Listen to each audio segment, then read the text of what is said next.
He is there the cop is there to make an arrest. He's not there to figure out what's going on so everybody can get home safely.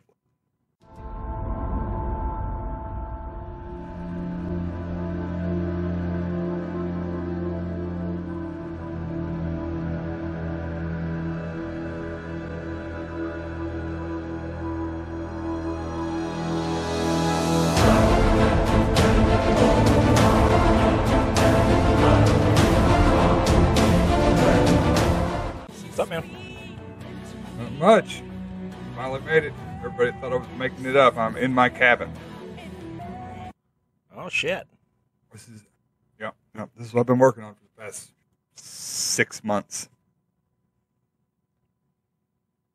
Yeah, been staying out here the past week or so. It's been pretty fun. Been enjoying it. It looks cool. Thank you. Thank you. Is it stained? Are you going to stain it, or what's the deal with it? Yeah, so, I mean, it's not done. On the inside, this will all be stained, and it'll have the material that you put in between the logs is called chinking. So I have it on the outside just to kind of weatherproof everything. I still haven't done it on the inside, which some people don't do it. I'm going to, but Looks nice, man. yeah, it's got a lot to do. I got to shelf the trim around the windows.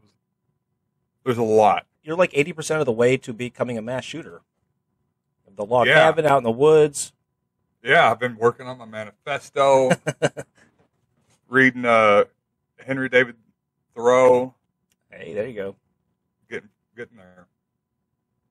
Happy New Year, man. 2022, we made it.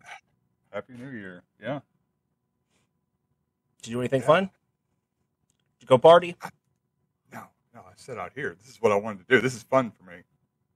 Sat out here and turned my phone off and didn't talk to anybody, didn't see anybody, and ignored any requests to come to a party or go out to a bar. Yeah, I don't blame you.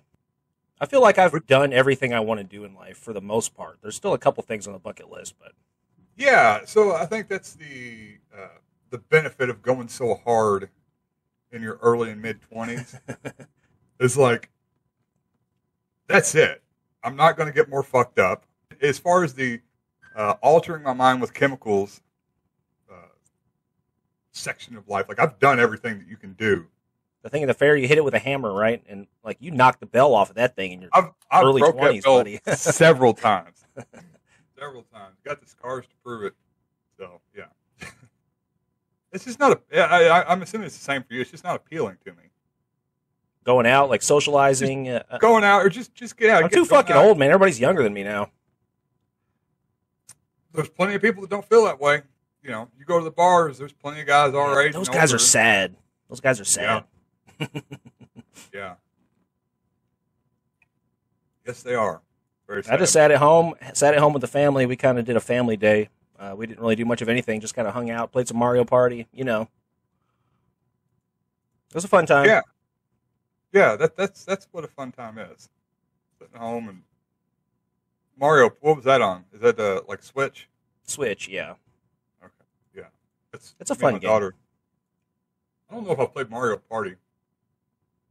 My daughter brings it over. She's really interested. I'll tell her tales of Nintendo games, and so she's like downloaded all these. She has a Switch, and she's like downloaded all these old Super Nintendo, regular Nintendo, N64 games, and she wants to watch me play like Super Nintendo Zelda. And She tell won't her. play it herself, though. No, she wants to watch me, and Yeah. and then she's like, okay, now let's play Super Nintendo Mario Kart. Let's play this. And last week you turned me on to this lawyer. I did message him to try to get an interview, but he's kind of a big deal now. I don't know if you followed him lately, but he blew up online, and now he's like a really big deal, sort of. So I don't know if he'll get back to us or not. But I don't know. I haven't received an offer from him. So this is what I've been doing most of the time, most of our break. I've just been listening to like his videos, and it's just taking me down this rabbit hole of auditors. I don't know if you're familiar with an auditor. What sort of auditor? Well, so there's a specific thing called auditing when it refers to police. It's when citizens go out and basically get themselves into police interactions so that they can exercise their rights and ensure that the police are performing their duties correctly. Interesting. So it's like this whole subgroup of people. There's a lot of overlap with the sovereign citizen movement that I found in these groups. I don't know why that is. I don't know if that's a good idea with your record to be sort of playing with fire like that, Tony. No, I wouldn't. I enjoy watching videos of other people doing it. Okay. Well, yeah, you have that benefit, with a clean record, maybe. Yeah, I mean, these people, like, there's one guy, he goes out and he's like standing on the street outside of a nursing home, just taking video footage everywhere, and he does it on purpose to get the cops called on him, and they keep like asking him questions. I'm invoking my Fifth Amendment right. I'm not, am I doing it? Am I being detained? Am I doing anything? DUI guy. Some of his videos, more specific, his videos are great. I've watched a lot of his courtroom footage, but he also does some live streams where he just kind of gets in, like, really talking about his philosophy and what he sees wrong with the judicial system. It's just really fascinating. It's just dead in line with what I say. He's got he kind of tries to hide it, but he has a deep disdain for police. At least it seems like that to me. I mean, he just outright says it several times. He says it openly in a couple of these. He did some sort of ABC News type interviews, some short interviews. He sort of comes right out and says it. He says these guys are not your friends. Yeah, well, he goes in like, they're stupid, they're criminals, they're not there to help you. That's not what they're paid to do. They're not out here trying to make you safe. They're revenue collectors. Collecting evidence, yeah. And revenue. I mean, that's another big one. Sure. Anyways, I don't know. I guess we're going to get into it, but yeah, we'll get into it a little bit. We've mentioned before, but I think it bears repeating that me and you both sort of feel like it takes a unique sort of something unique about an individual that they would want to go into this field of work. Yeah. There's a couple kinds for sure. There's the people that I think have this starry-eyed naivete where they think they believe the crap about, I'm going to go out there and really do good for my community. And there's the closet. There are some of those, yeah. Then there's the closet sadists that are control freaks that love to have that ability to lord over people and walk around with a gun and be the big guy. And they've, let's just be honest, they've got small dicks and they're just trying to make up for it. They don't have the money to buy a Corvette like me, so they get a badge and a gun.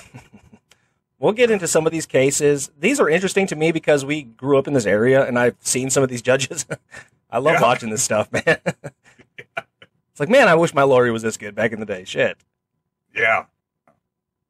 Or just have the money to get a lawyer. I mean, that's that's what it comes down to. Like capitalism. Officer, simply by virtue of the fact that this was the second time you were at that location, as you quickly learned, as you just said, you would like to tell these ladies and gentlemen of the jury that a second time a warning to keep quiet was issued? Well, it was Officer Sullivan's call. I was there for her backup. And unless I see something I need to intervene on, I let the officer make their decisions on what they want to do. Officer Sullivan asked them that they needed to keep it down. This was the second time or not her, but the second time the police had been out there. And the resident came out and agreed that that's what he was going to do, and he started telling people to leave. And he started saying, get out, get out, get out. Words to that effect, yes. When you saw Mr. Symington get in his car, or according to, I believe you said you did not see it specifically, but you saw his car leave, you followed it. I saw a car leave, and I saw him driving it. You saw Mr. Symington behind the wheel of a car? Yes. And you followed it? Yes. Thank you.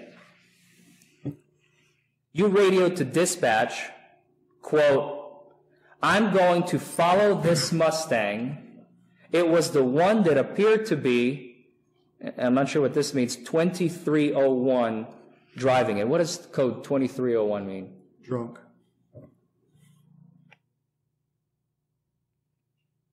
And yet you did not stop him when you saw him initially, correct? No.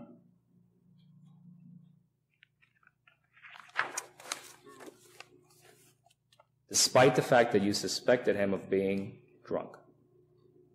Correct.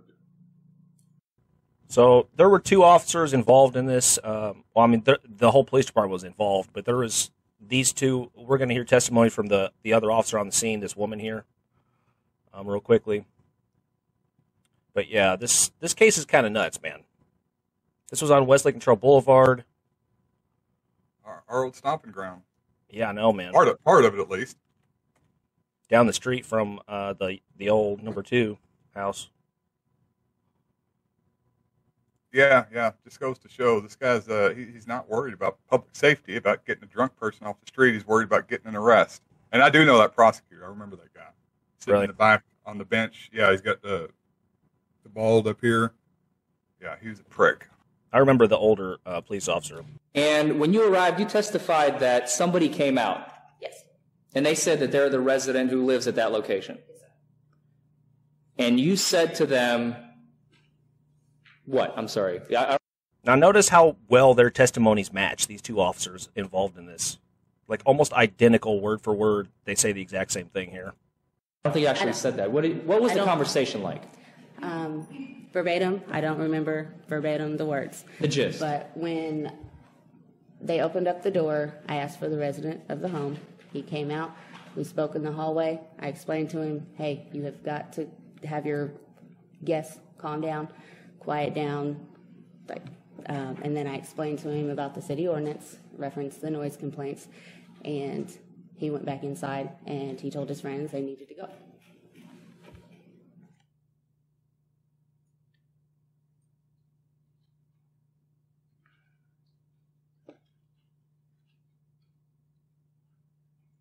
After you have spoken with this individual, do you remember their name? No, sir, I don't.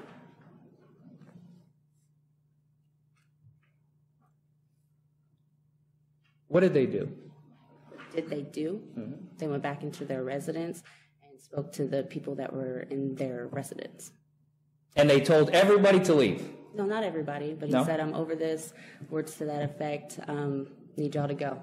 It's not worth me getting in trouble for. You don't recall anyone saying everybody out? Not those exact words, no. What exact words were they? I don't remember. Okay. How many people did you see start to pour out of the place? Maybe 6 to 8 people, 6 to 10 people. And how many non-police cars were parked in the front of the apartment or the back, whatever you could see? I don't know the exact numbers, 10 to 15 cars, but there's a Just parking an approximate lot. is There's fine. a parking lot that adjoins with another apartment building, so there are several vehicles out there. You said that on direct examination, you don't exactly remember seeing Mr. Symington at that time, correct? Correct, sir. So you only learn later what he looks like?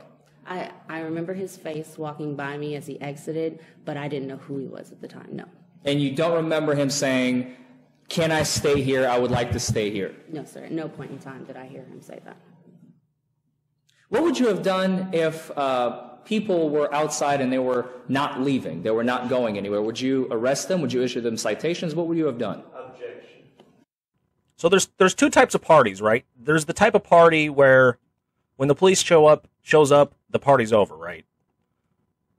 Or there's another type of party where the party goes on, right? But at no point does the second time the cops show up, then they decide to leave. These officers clearly told these people to leave and then started busting them as they left for drinking and driving, right? Yeah, of course. I mean, that's standard protocol. How's that legal?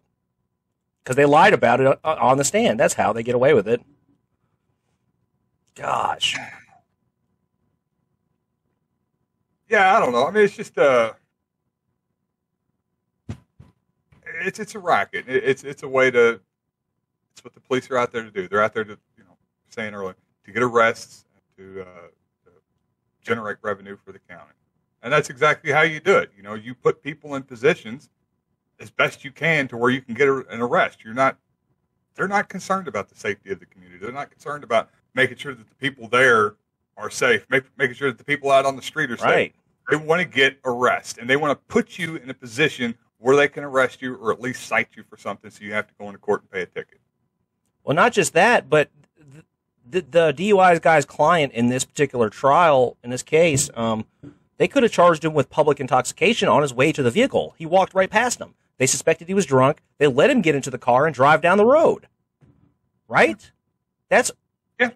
They should be in trouble for that shit. They could have killed somebody with their flagrant disregard for public safety. Just to get money. You're right. Or to get a better bust on their record for, promotions and shit. Yeah, both of which. It's a weird, sick. It's odd that you see these sorts of things happen. It's odd for me, at least, to see these sorts of things happening outside of the private sphere. This was a private police force. Some weird dystopian future that we're like 2 years away from, probably. That would make sense that they're doing these sorts of things. But it is happening. I mean, they are doing this to collect revenue. They are doing it, well, I guess there is an incentive for themselves to have a higher arrest rate, so that they can get promoted, even though that's not supposed to happen, but it obviously does happen. But, there's something the DUI guy talks about and other things, like they are incentivized by the prosecutor. I mean, the prosecutor wants them to bring in people. The prosecutor wants there to be a crime problem so that he's needed. And the prosecutor wants to have a very high conviction rate because apparently that's important when they promoted to judge or Hey, I had a 98%. I had a 98% conviction rate. Where 98, the cops are so smart and so well trained that they're only arresting 98%. That 98% of the people that they arrest are guilty people. Like they're that on the mark. Of course not. You're right. It's not about the truth. It's about winning, right? Yeah, it's about winning. It's about getting in here and we'll charge them with all sorts of crap. They'll plead to a couple things, and I get my conviction rate up. We generate some revenue for the county, and who cares if these people lose their jobs or lose their license? Get caught up in this endless cycle of probation and attorney's fees and court fees and all that crap. It's this weird, sick cycle that these monsters just drag people into, and it preys exclusively on the poor. Let me get on my soapbox for a second. This is why police should be non-voluntarily selected from the community, and they should be rotated over a certain period of time, right? Anybody in that position of authority is going to get corrupt over time. Get them out of there. 2 years. You do your 2 years after you graduate high school, and then you move on, right? Yeah, I don't know. I mean, that's a possibility. I mean, it's an interesting idea. I think anything would work better than the system we have, for sure. Well, I wanted to give people some tools to help them in case they get pulled over for these stops, because these DUI stops are not as black and white as we sort of thought they were. Just going through his material here, he lays it out pretty expressly and judging. I went through most of his major cases. There's an order of operations for what the police do, right? They pull you over. That's a traffic stop. And then they have to have some sort of reasonable suspicion to think that you've been drinking. So they'll typically ask you, have you had anything to drink tonight? And if you say yes, automatically you're now in a DUI investigation. And if they want, they're going to find it. They're going to find probable cause to suspect that you've been drinking if they want to. If there's something there, if they have. Well, we're talking about reasonable suspicion first. Or reasonable suspicion. Yeah. Right. So it's very reasonable suspicion. It's almost a given. If they want to say they have it, they can have it, and it's something you're just not going to fight it in court. So. They just say they smelled alcohol, and that's reasonable suspicion. Then they yank you out of the car, and they do the field sobriety tests, typically first, or they do the PBT, but normally it's field sobriety tests first. Incidentally, though, this is a lot of lawyers suggest when an officer approaches, only just crack the window. You don't have to roll the window all the way down. Crack the window, keep your head, in an upright position in your chair. It minimizes the ability for them to be able to say they smelled alcohol. If they're still going to say it if they want to, but you have a lot more of an argument later on down the line to argue that they did not have reasonable suspicion to search you if you've only cracked your window by an inch and you slide your identification out through that little crack.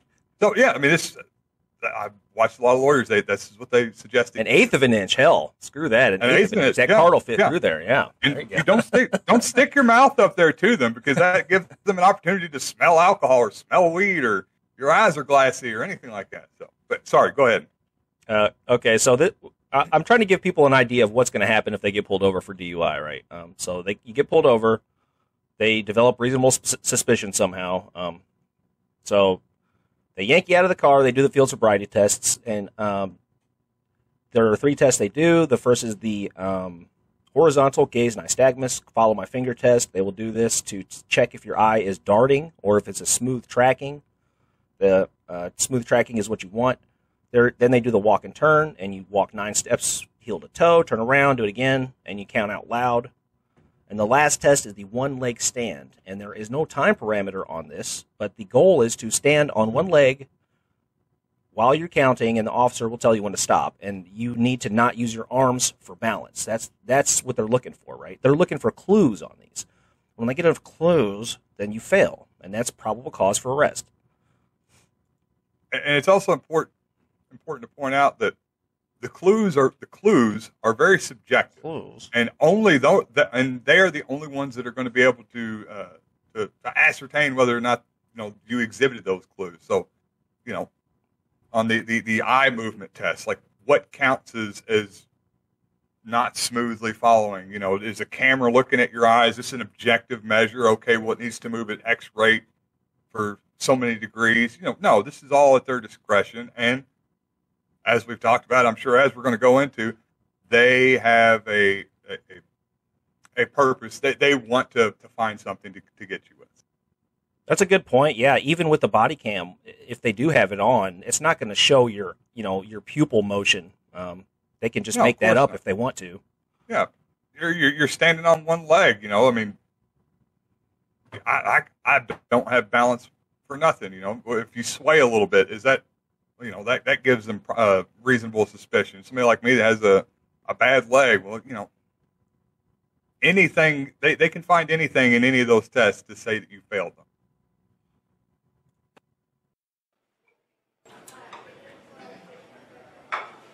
The officer just offered to give you field sobriety tests.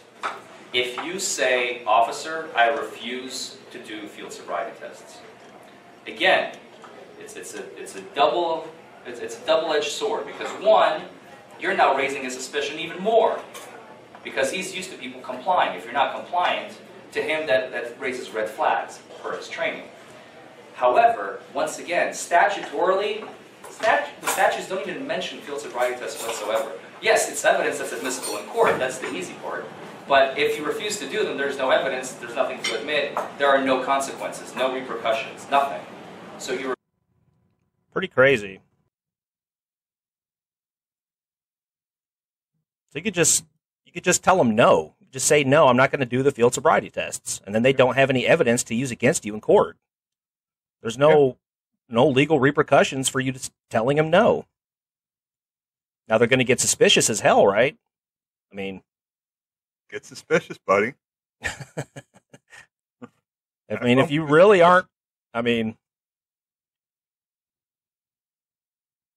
I'll give my final verdict at the end here, but the DUI guy says that you can and should refuse to take these tests. There's no benefit to doing so, really. And he actually, 4 days ago, he had he posted a video where he goes through a case very similar to what I have in mind here, where the guy wasn't drinking at all, but he got arrested for DUI because he failed the field sobriety tests. So after the field sobriety test, they do the breathalyzer, there's 2 different types of breathalyzers. This one is the PBT breathalyzer, it's like a portable one that the cop has. The first thing, and sometimes they switch it around. The first thing usually is to get what's called a PBT. It's a preliminary, not portable, even though they are portable. They're called preliminary breath tests. And he will bring it out of his belt and ask you to blow. Now, 2 things with that. If you really think that you're going to be under that .08, I would not recommend it. Because those things are very, very not accurate. They're not very accurate at all. And sometimes even just because they test your breath on a molecular level, on a very, very, like tiny, tiny particles. All you need is a couple of particles to go through, and that will test maybe above what you actually are. But you will never know, and he will never care. So I always recommend not blowing unless you really have not had anything to drink whatsoever. But by virtue of refusing the PBT, he cannot do anything legally. Now, that may raise his suspicion because he's already biased. Again, you're already in that DUI stop zone. But because there's no legal ramification for you refusing the PBT, basically. It's in the statute. The PBT number is not admitted. You can blow a 0.3 on a PBT. That number cannot come in court. KRS 1.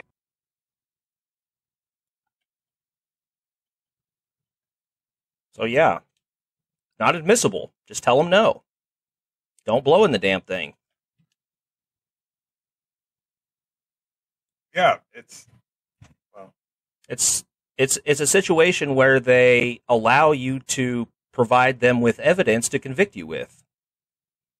And under the Fifth Amendment, you don't have to do that. You don't have to provide evidence to incriminate yourself. Yeah, and I believe this is also supposed to be covered under the Fourth Amendment. Like, this is unreasonable. They can't force you to do it. So under the Fifth Amendment, you don't have to incriminate yourself. Under the Fourth Amendment, you're not. They have no right to seize your. That's correct. I might be your breath. Up. Your breath. They can't seize my spit. Now, if you blow a .08 or above, that is probable cause. Now, probable cause is what they need to arrest you.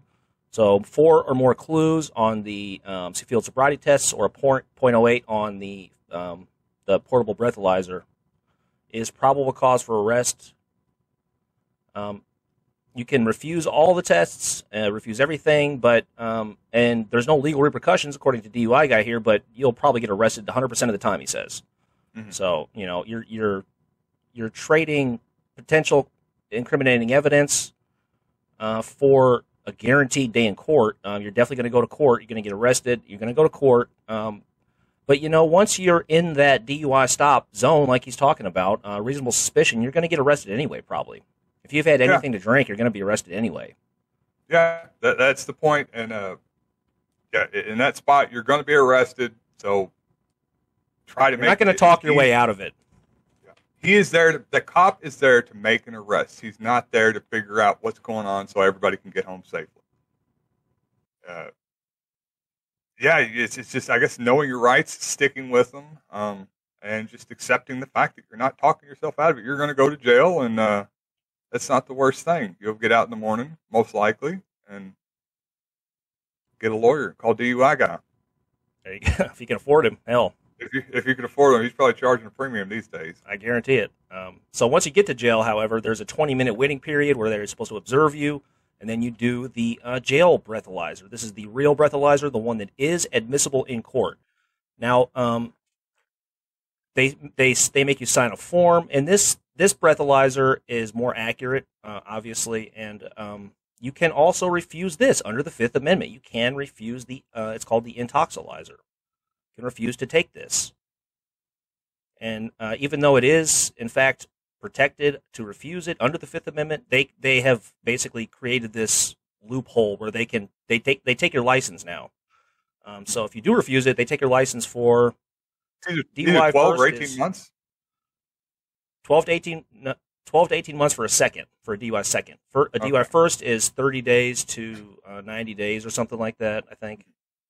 And then it goes up from there. So, and a fourth is a felony in Kentucky. I'm not sure how long they take your license for that one, but so if you've been drinking but you're not sure if you're over, just refuse everything until you get to the jail. And if you think there's a chance that you're going to pass the intoxilizer, then I would not refuse the intoxilizer. Hopefully your body's metabolized the alcohol some at that point, Yeah. What do you think? Well, it's all good information. This is stuff that I think more people should know. I don't know. I don't know. If you're going to make they're going to take your license if you refuse, but if you're like, if you know you're going to fail the thing, if you suspect you're going to fail the thing, at the jail, the intoxilizer. Well, and a point he makes in some of his other videos, and this is something that that is available for anybody. They'll take your license away, but you can get a hardship license. When you go to court, make sure you have an attorney, an actual defense attorney. Have them go in there, and you'll be able to get a license. It's not like, I don't know, I guess back when I was first getting in trouble, where they didn't really have that stuff as much anymore. As much the what do they call them, the blow to go. They hook it up to your car, where you have to blow in it to check your breath level before you turn it on. But I'm not sure how prevalent those are. According to his video, that's what they do now in Jefferson. In Jefferson County, yeah.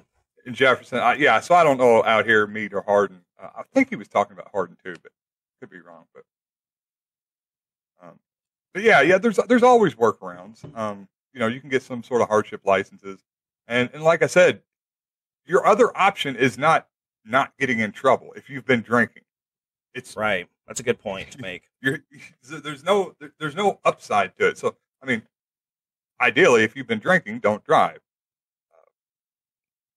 I feel like right. If you've been drinking so much that you're going to fail the intoxilizer once you get to the jail, an hour and a half later, then you probably shouldn't be driving in the first place. But if you've had a few drinks, refuse all that stuff, man. Yeah, just refuse it. This is this is stuff for a lawyer to take care of later on in court. Deal with the repercussions that night. Go to jail. Get bonded out in the morning. I mean, the whole point of all this is you're just not talking your way out of it. Cooperating with the police is not going to help you. They are not there to figure out what's happening. They're there to try to make an arrest or a citation. And anything you say to help their job is just going to hurt you in the long run. Here's an interesting case. This was Mount Washington, which is right down the road from me, actually. I love this stuff, man. This stuff fascinates me. And I don't know who does the camera work for these courtroom hearings, but for some of these cases, they have camera switchers, like switching between the cameras. Pretty high tech, man. You've also stated that you calibrated the radar that you used on this day, correct? Correct. Did you bring any of that paperwork to show to the jury that you've calibrated this radar? No. The camera. But if they were to believe your testimony that he was going 26 miles over the limit, gotta get the reaction really shots. Great acuity and attention to the road, right? Correct. Which would be difficult for an intoxicated person. Correct. I mean, the road that he was on there is very straight, so not like he was on a very curvy road.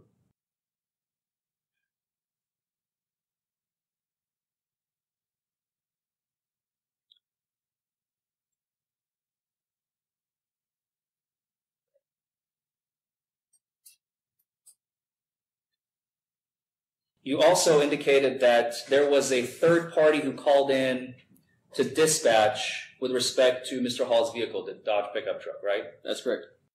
Did you bring that audio with you today? I did not.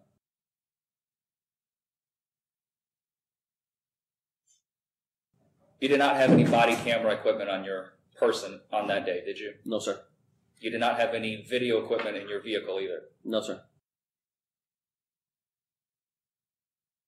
Are you in possession of video in the Sally port after you arrested Mr. I didn't even go to the Sally port, so no. You didn't go? Where did you go? I waited for the impound. Oh, I'm sorry. My apologies. I forgot you were not the arresting officer. Okay. You have no equipment on your body and no equipment in the car for video recording purposes? No.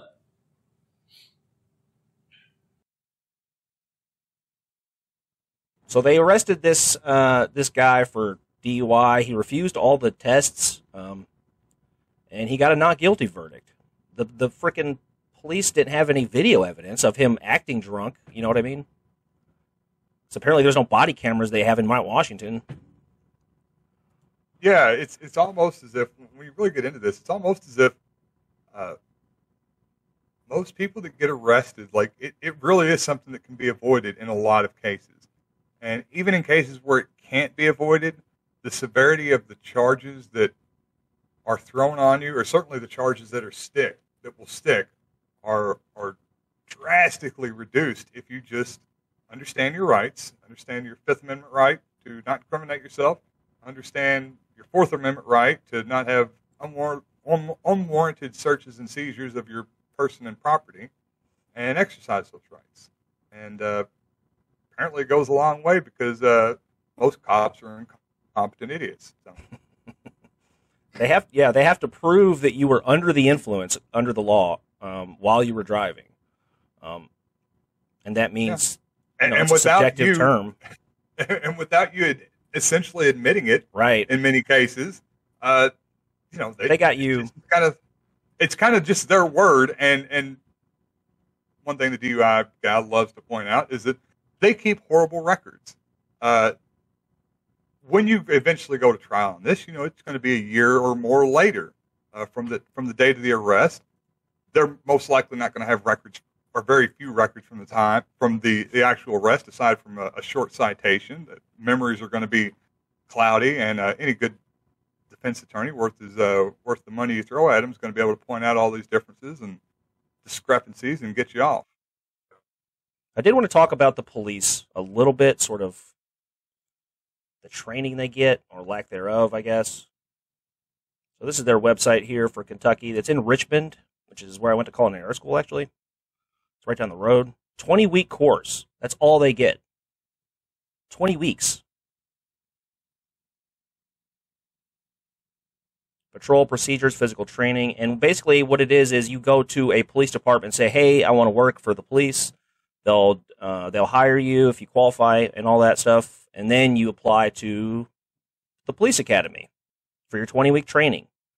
40 hours of that 20 weeks is just DUI training. And the DUI guy talks about this, but DUIs are like their big money maker now. They make most of their money. Me and you know, because we've been through it, right? The CAPS, it charges you out the ass, man. Drug court, I don't know if they still have drug court, but man, it's so expensive, dude. Yeah, so that's DUI guy. If you listen to this, I really want to talk to you. This is one of the things I would love to talk about is the CAPS program. It's I'm sure he's familiar with it because I know he's dealt in Hardin County, but it is a racket in every sense of the word. It is this private organization that gets you in there on a DUI, and for 2 years you have to pay for drug tests and pay for visitations, and it's just draws so much money out of the individual and into the court system. And didn't they have like a 70% failure rate or something? Like most people failed it, and they knew that, and that's why they did it, to make the money. And most people, I would imagine, I don't know what the numbers are. Of the people that I know that failed it, most of those people were failing it because they didn't have the money to make the payments. They would get behind. They'd get 2, 3, 4 months behind on making the payments, and I'm going to get revoked anyway. Screw it. I'm going to smoke a joint. I'm going to go drink. They had to get rides to the place all the time, and like they take your license and they're like, okay, now get rides up here to pass the CAPS program. yeah. So just so everybody understands, the CAPS program is a privately run probation program for misdemeanor offenses out here in like Meade County, Hardin County. So it used to be you had the courts systems. These were government employees that were probation officers, and they would deal with your case. And somehow or another that was gotten rid of in certain counties, and now they're private companies. And basically you would just go in there, and they would charge you all sorts of money for stuff to do these nonsense tests. And if you failed them, basically what would end up happening, you'd go to jail for a little bit, and then you'd get another extension for 6 months. And this would just back on CAPS. You would get caught in these cycles where you'd be on CAPS for a year, and you have a 2-year CAPS sentence. You'd be on it for a year, something would mess up. Then you have an extra year added on. Then you get another extra year added on. And next thing you know, you're in CAPS for 5 years for some little minor offense that should have been taken care of over 30 days. It's just not that big a deal, but you're paying $30, $40, $50 a month for nonsense. It was an absolute travesty, and it really punished the poorest people in the community. It's a complete nightmare. It's sick, really. It's sick what they were doing, man. Yeah, I mean, people that had the money didn't have to worry about it. They'd write the whole check up front. This is what it's going to cost for the full 2 years. Here's the check. I mean, I've seen that happen with wealthier people that were in the program. It ended up getting to the point, I knew it wasn't like this initially, but the last time I was on CAPS, it's been a long time ago, you actually didn't even have to go in for your monthly checkup, but you did have to make sure your check got there on whenever your time for your appointment was, December 15th at 2:00, your money had to be there at CAPS by December 15th. That's what they cared. Yeah. They cared more about the money. That was what they cared about. Yeah. As far as the testing, you could delay that. Yeah. Yeah. I'm not going to be there. Let's do it for next month. But have that money there. If that money's not there, you're going to be in court. I didn't realize that was a private company. Yeah. Yeah. It was started by a couple judges. That's so sick, dude. Yeah. You didn't know that? No. Yeah, it's a privately run company. It was started by some judges, and they got a bunch of their judge friends to start putting people through this private probation service. That's why they don't have it most places. In any of the bigger counties where they have any sort of, oversight to stop the most blatant of blatant corruption, they don't have this type of stuff. These little hick counties like Hardin and Meade, hell yeah, they do. Buy stock in CAPS if I could. Dude, is it still going on like that? I haven't been in trouble in so long. Probably. I thought they got rid of it, man. I could be wrong about that, though. I would hope so. I really don't know. I don't know anybody. All my delinquent friends have ended their period of delinquency. Ladies and gentlemen, if you are interested in nootropics, check out my website. Guys, if you have been thinking about trying nootropics, try them now. Go to my website, MetamaxPerformance.com. Ladies and gentlemen, Shire Hemp Farms, your #1 source for CBD and Delta 8 products, along with other ethnobotanicals, ginseng, yellow root. Come check us out. We've got great prices on all our products. We have a new podcast discount code. This is ESPOD Winter. Winter's coming. Get your Delta 8. Stay home on a cold day and come check us out. ShireHempFarms.com. So I wanted to talk about James Lindsay again. I got a lot of comments about how I don't know anything. James Lindsay, of course, this figure who supposedly is sort of like a left-wing guy initially, but then went down the Trump rabbit hole and gained a huge following. And he's going around the country trying to pass Trump's executive order on critical race theory. Trump had this executive order where they weren't supposed to teach critical race theory anymore. This law is based around that executive order. And I don't know if you remember this, but he actually became famous. He sort of blew up after an appearance on the Joe Rogan Experience. Well, let's explain what you guys did. Yeah, so we started about a year and a half ago now. It was last summer. We started writing a bunch of academic papers for the journals that represent these fields. And so everybody understands what an academic paper is getting out of the gate. This isn't like an op-ed that you dash off for like Washington Post or some magazine or whatever. This is a thing like academics work their careers to write 1 or 2 of these a year. Yeah. And so they're really hard to write. They're supposed to be hard to get published. So we wrote 20 of them in 10 months. I do remember this guy. I take it back. Yeah. I remember this episode very well. He's a very funny guy, and some of the papers he talked about were hilarious, and I honestly really enjoyed them. I read one of them in particular, but I was not aware of the whole critical race thing, and interesting to hear about it though. But he did write one in particular. So it was him and 2 other people that they would basically write these ultra woke spoof papers that they would send into these scientific peer review organizations. One of them was like rape culture in dog parks, where people would bring these male dogs in, and the male dogs were being allowed to rape the female dogs. And I'm going to stop you right there because I'm going to let them explain this particular paper. Okay. I should also say, for the viewers' sake, very few of these actually got published, and the journals they got published in were mostly not major scientific journals. A few were, though. Yeah, I'm basing what I know on just what they said on this podcast, and then, I read through one of the papers, so I don't know. Tremendous problem. Can we tell people some of the titles of these articles? Because right now they're like, what the hell are these guys talking about? So we had an article, the one that got the most press was about dog humping in Portland, Oregon. It was called, how did it go? Was it called Queer Performativity and, was it Rape Culture? Rape culture. And queer performativity in dog parks in Portland, Oregon. Yeah, we claim to have examined under a fake name. Is that all a real fake word? names. Performativity? Oh, yeah, totally. Yeah, they have their own lingo, their own, But is that a word in the English language, performativity? I mean, in the academic English language, not in common parlance. But that's like the whole thing. This is huge, right? This goes back a long way. That's Judith Butler's whole thing was that gender is Judith Butler? Judith Butler is probably the most influential feminist scholar, or gender scholar, actually, I should say, that's been in maybe the last 30 years. She's big time. And so she had this whole thing that gender is performative. It's something you perform. It's not something that has anything to do with your biology. Retracted articles. Oh, yeah, there it Human is. reactions to rape culture and queer performativity at urban dog parks in Portland, Oregon. Why is it... And I guess this was a actual relevant journal. Yeah, that is just objectively funny. Well, the thing is, it is funny, and yeah, I sort of agree with this sort of thing. It makes sense. Keep these guys on their toes, right?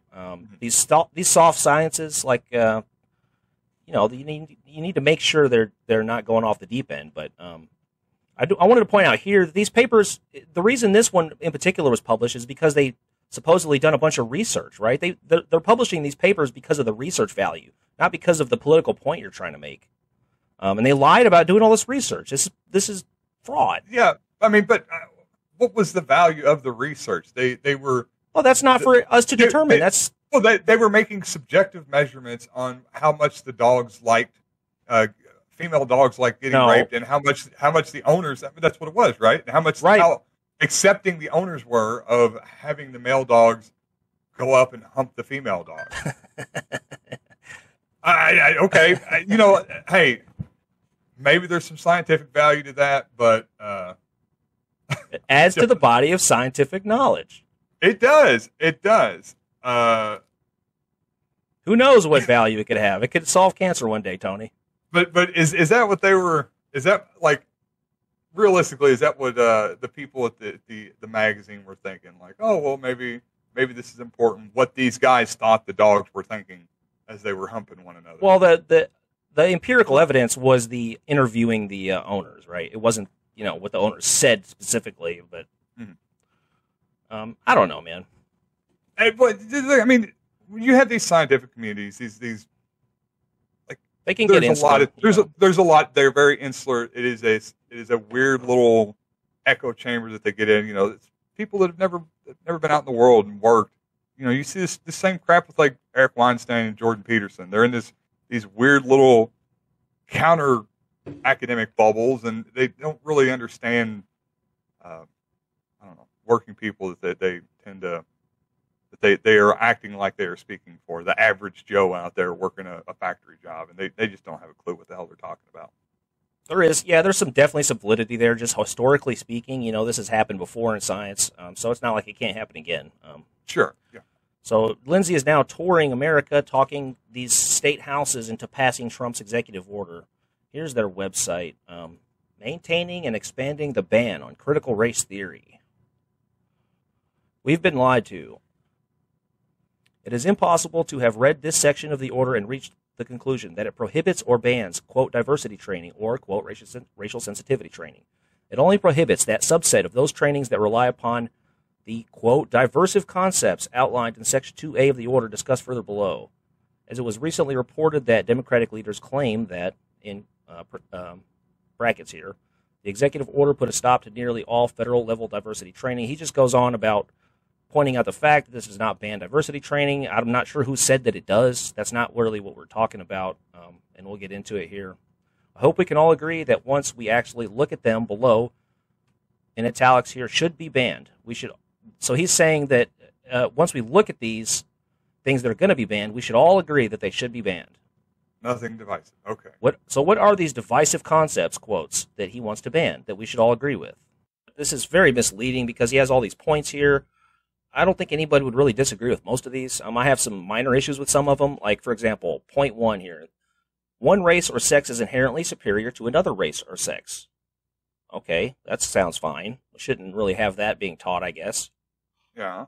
The United States is fundamentally racist or sexist. And this is the whole game here. This is the one that they're concerned with. This is obviously systemic racism. They're trying to ban teaching this in school.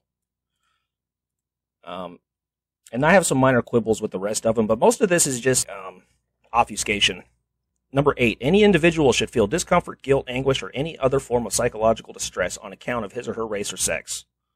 So, Tony, you shouldn't feel bad about being white. I wanted to let you know that. Are you sure? I know you've been taught this in school. Yeah, I was. I felt really bad about it.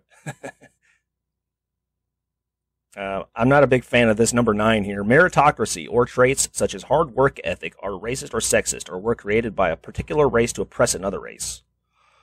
And in quotes, in brackets here, he is editorializing. He says this ideology rejects meritocracy, which I'm not sure it does. But the one I wanted to talk about, obviously, is systemic racism. This is a pretty big issue in the idea that we would just ban this from school seems a little ridiculous. I know me and you disagreed a little bit about this before. I'm not sure where we stand on this particular issue, but just to give a definition here, systemic racism, also known as institutional racism, is a form of racism that is embedded through laws within a society or an organization. And I don't think there's any way to really deny that the United States is at least living with the remnants of historical racism, right? Like legally speaking. Yeah, sure. I think a lot of this comes down to definition. I would want to hear what his definition of systemic racism is. Well, I feel like he might be using it in a different way than you are using it. Certainly there were institutional racist laws in the past, and there probably still are to some degree today. Certainly not as much as there were. I would wonder what he would call when he is saying, I disagree with that the United States is systemically racist. I wonder what he is calling systemic racism. Well, that's not even the issue here. You see, it's more insidious than that because he's not claiming that the United States is or isn't systemically racist. He's saying systemic racism shouldn't even be taught in school. Yeah, but his understanding of systemic racism may be like that we have laws like aimed at black people to keep them down as a race today. Well, and obviously it's undeniable in the past, even up until the fairly recent past. But you're empowering the legal system to get involved with whatever they think is systemically racism. Not what James Lindsay thinks is systemic racism, what the legal system interprets it as. When you pass a law like that, that can be interpreted by any judge in any way they want to interpret it. You're granting a lot of power to the state, man, to determine what they feel is systemic racism and how they want to deal with it, with the violating this ban. Yeah, no, I mean, I don't necessarily have a problem with that. It's interesting. I'm ready to hear more about it. I don't have really concrete thoughts about this, honestly. I want to go through just the modern era when it comes to institutional racism in the United States. Redlining has far-reaching effects that are still in place today, obviously. These were banking policies that denied loans to citizens in, quote, high-crime neighborhoods, and these targeted ethnic minorities. And this contributed to a lack of investment in general in black neighborhoods. It resulted in poor health outcomes because, again, there's no investment there. There's no, for example, fresh food markets. People won't invest in these high crime neighborhoods, not because they don't want to, but because they can't get a bank loan. The Social Security Act. These New Deal policies were all systemically racist. Agricultural workers and servants were disproportionately black at the time. They were excluded from the Social Security Act. The Wagner Act had previously, its original draft included a bill to prohibit racial discrimination, but the AFL had that stripped. The National Housing Act of 1939, the property appraisal system tied property value and eligibility for government loans to race. FHA loans gave large weight to neighborhoods that were free from infiltration by, quote, inharmonious racial groups. The FHA denied any guarantees for a federal bank loan to a developer if they were to sell properties to African Americans in white communities. And the New Deal was successful pulling people out of absolute poverty, but those benefits went disproportionately to whites, obviously. And Jim Crow segregation is another big one. People sort of underestimate how much redlining affected society, but it had huge effects, man. Jim Crow segregation was another one. Here's a quote from the American Federation of Teachers. In the Jim Crow states that stretched from Delaware to Texas, local school boards spent almost 3 times as much on each white student as they did on blacks. The funding disparities in the Deep South states where blacks outnumbered whites in hundreds of rural counties were far greater. Alabama spent $37 on each white child in 1930 and just $7 on those who were black. In Georgia, the figures were $32 and $7. In Mississippi, they were $31 and $6. In South Carolina was $53 and $5, a disparity of more than 10 to 1. Okay, so were these passed specifically targeting, like, we are going to not fund black schools, or were these funding mechanisms through taxes that were developed that the community that's in, that basically they funded the schools in the community based on the tax revenue of the community. It just happened to be that those poorer communities are going to have less tax revenue, and they happen to be blacker. That they happen to be black communities. I think it's not. It's a good question. I'm not sure when that did racist. switch. I think it's incidental. I mean, with the loan policies, if you're a bank, I mean, if you just look at the numbers, this group of people. These people are going to be less likely to be able to repay the loan, so we're going to give them a higher interest loan. Are we targeting them because they're black? No, we're targeting them because they're poor, and it happens to be in the U.S. for a whole multitude of reasons, many of which are these policies that have snowballed over the years, and they're kind of these self-sustaining policies, but they keep these different communities down, and so now, because they are down, they don't have as many legs to get back up. But is that racism, or is that just a sad incidental effect of just, of someone trying to construct a society in the most fair way possible without giving preferential treatment to a certain racial groups? Well, I mean, if I'm living in, I live here, I pay taxes here, I live in a decent, it's not great, it's a very middle class community. I want my tax dollars. I want the best for the kids, my daughter and my nephews that live right up the road, and I want my tax dollars to go to the school that they're going to. Why should I have to? I don't want to have to pay for this other school that's foundering and not doing as well because there's a certain racial group there that needs me to help pay for them. I wish it were better. I wish things worked for them. And on a pragmatic, I'm sure you can make a pragmatic argument that, well, if I help that school out a little bit more, then it would raise that community, which is going to in turn help my community out. But so it sounds it's all like theoretical and it's all down the road, and and either way, it doesn't have anything to do with an animus towards that group. I understand what you're saying. Well, there's 2 things I want to say about your comments. Firstly, it sounds like you would be in favor of maintaining the current system of school funding with the property taxes. I would like to do away with that. I think it's terrible. Yeah, no, there's probably a better method of doing it, but it's not. It's one of those things where we have to develop. We had to develop a means by which we fund the schools. It seems like a good idea. It would be the idea that I would have come up with had I been the one given the option, the job to do it.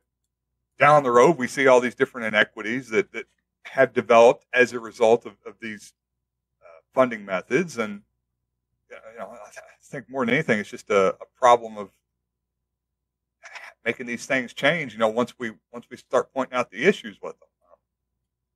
The other thing I wanted to say is, it sounds like you're pointing out the fact that these federal laws were not specifically, they didn't come out and say, hey, these are going to target this specific group. They didn't do that. They sort of went about it in a roundabout way. But a lot of the state laws, in fact, did. There were, especially in the southern states, there were laws that specifically targeted blacks.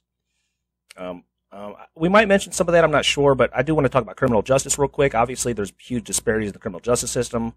2/3 of crack cocaine users are white or Hispanic people. However, in 1994, 86% of the defendants convicted of crack cocaine possession were blacks. Bias policing. This is well studied. There's the Stanford study. 20% of all persons stopped by LA police officers during the last 6 months of 2018 were black. Black people account for only 9% of the population. And that's just stops. There's also this Harvard study. The likelihood that blacks will get arrested or convicted due to drugs or weapon charges is 8 times greater for blacks than for whites. They have been found to receive average sentences that were 238 days longer for the same offenses. 24% of the city of Boston's population that was black made up 83% of those interrogated or frisked by police. There was the 1986 Anti-Drug Act. This was the beginning of the war on drugs. Between 86 and 97, the number of federal drug prisoners quintupled, with 74% of those minorities convicted of low-level drug offenses. And due to biases in policing and sentencing, in 2018, adult black males were incarcerated at the rate of 4,347 inmates per 100,000. That's 4.3% of all black guys were incarcerated in 2010. I mean, so are they telling the cops to go out and get black guys? No, not explicitly. I don't know. I mean, I have an idea of what I think is going on. Is that you have, first off, we are sending as a country, we are sending the cops to areas that have higher crime, and not necessarily areas that have higher drug use. Though there is a correlation with. Essentially, we're sending cops to areas that have property and violent crimes. That's what they're really there for. The drug arrests are incidental for the most part. When you have concentrations of people, and it's different. Like in Appalachia, you're not going to send a bunch of cops to sit on the side of a road in Appalachia where you've got 5 people every square mile. You're not. Right. It's not going to seem like you're getting the same value out of it as if you send them to some city where there's a dense concentration of people. There's a high incidence of violent and traffic crimes, and it happens to also be that's where a lot of our black communities are for a variety of reasons. And we've gotten to this several times. Like I said, I think it's much more of a class issue, and it just happens to be that black people tend to be of a lower economic class than white people, and a lot of these systems are just kind of self-sustaining. And I don't think they're necessarily racially motivated. They're just class motivated. And one race that has really been hit hard by it more than the others. But that's a good point you bring up. We will at some point talk about the sort of origins of race in the United States, how this all started. There's state laws that basically set out to create a distinction in the working class between blacks and whites, and we will get to that at some point. Let me get through this, though. So the racial wealth gap, this is Sandy Darity, of course. He points out that although there is a significant gap in pay between whites and blacks, there is a much greater difference in accumulated wealth. He focuses on the wealth gap. The average black household has a net worth $800,000 lower than the average white household. In this video, Tony is defending the position that it's not necessarily the case that the disparities between races is a result of individual racism, a position that I would probably disagree with. However, the point of this video is to describe the institutional racism, which describes the disparities between races independent of any individual person's racist actions or beliefs. The huge disparities in wealth are in and of themselves evidence of institutional racism, if those disparities came about through government policies, not individual lack of merit.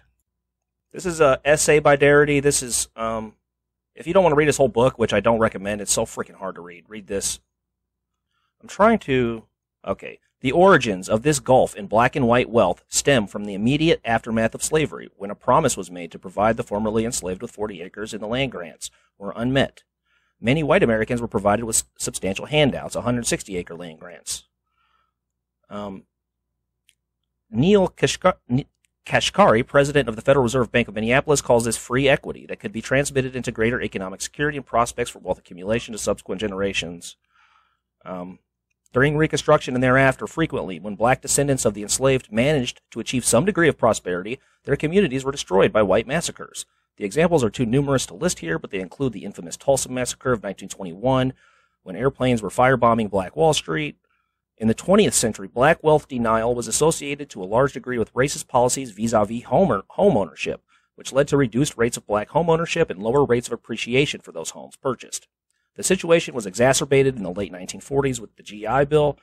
It was introduced in a manner that overwhelmingly benefited white veterans. Ira Katznelson reported in his book, When Affirmative Action Was White, in Mississippi, only 2 returning black veterans received home buying benefits from the GI Bill. So this is just pointing out some of the sort of origins of the snowball effect that you were mentioning. Many of these laws that were written in the 1900s, in the early 1900s, they didn't explicitly target blacks, so we covered this a little bit. Although some did at the state level, they were written in such a way as to target demographic groups that were occupied by a majority of blacks, such as non-landowners, high crime areas, and other dog whistle type terms that they used in these laws. And the question for you I had, would you agree with the statement that even if the laws are no longer on the books, the effects of those laws can linger for generations?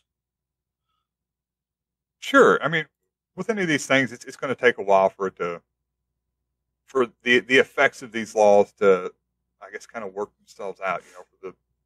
There's a certain amount of removal that the subsequent generations need to be from the hardships of the past to kind of shake that off.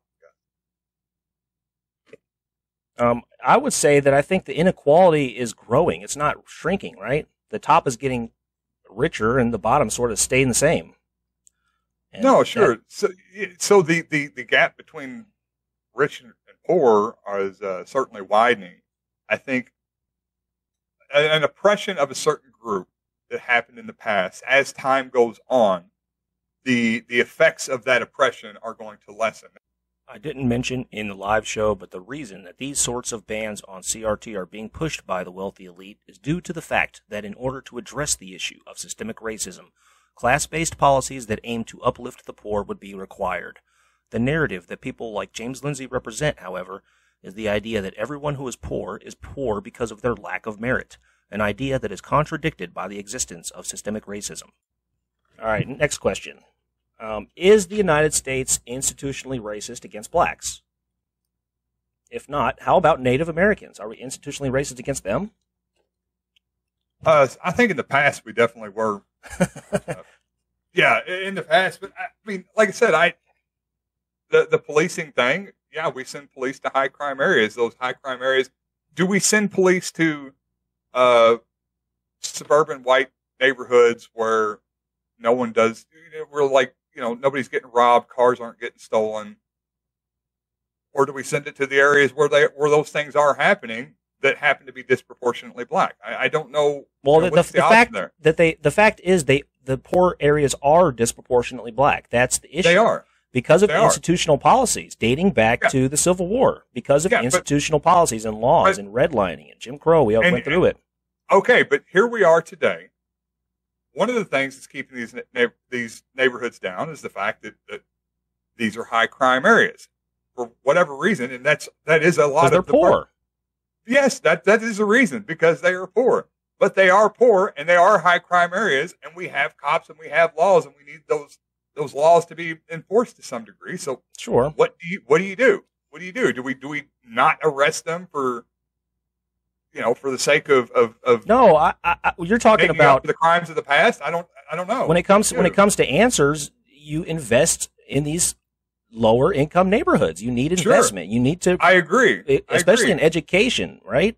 But right now, tonight, there are cops being sent out somewhere. Do we send them out here to my road where nobody's doing anything, everybody is asleep, or do we send them somewhere that's probably going to be a black neighborhood where people are up and there's potentially violent crime going on and property crimes. People's cars get broken into and stolen, and houses are getting broken into.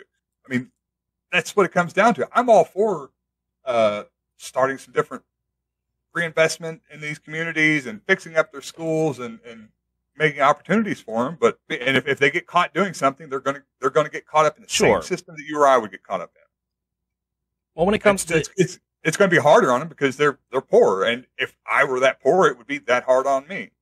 Right. Any public policy that is going to target the economically disadvantaged is going to disproportionately target blacks anyway, which is typically the argument when it comes to, like, what do you do about all this stuff? When it comes to institutional racism, like, if the answer is no, if there is no institutional racism, then why do we need to ban talking about it? That's my question. If the arguments are so strong that they hold up to the light, why? The thing is, this is a right-wing point that he's making. He wants to ban talking about it because of the reason I just stated. He doesn't want these issues to be addressed. Because, just to reiterate the point, the way to address them is to take money from rich people and use it to uplift poor communities. An idea that the people James Lindsay represents are scared to death of.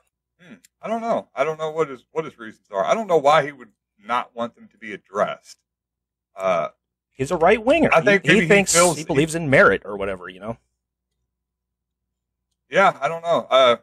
Maybe that's it. Maybe he feels like it's a bit of a distraction. Maybe he feels like it's a bit of a red herring. Maybe he feels like there are certain people that use these claims to push their own agenda that he feels is not helpful. I think he just got a massive following talking about this shit. He doesn't really care. He's a cynical person, I think. that is very likely. He went on Rogan, got all them Rogan viewers, and what do these people want to hear?